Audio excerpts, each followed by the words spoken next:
ألم تر إلى الذين أوتوا نصيبا من الكتاب يؤمنون بالجبت والطاغوت ويقولون للذين كفروا هؤلاء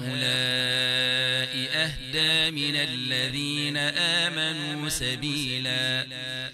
أولئك الذين لعنهم الله ومن يلعن الله فلن تجد له نصيرا أم لهم نصيب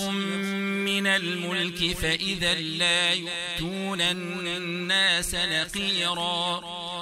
أم يحسدون الناس على ما آتاهم الله من فضله فقد آتينا آل إبراهيم الكتاب والحكمة وآتيناهم ملكا عظيما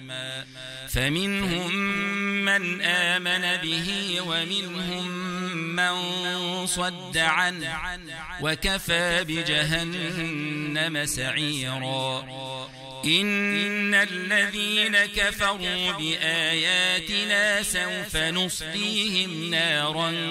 كلما نضجت جلودهم بدلناهم جلودا غيرها ليذوقوا العذاب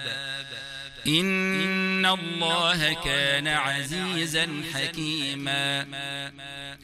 والذين آمنوا وعملوا الصالحات سندخلهم جنات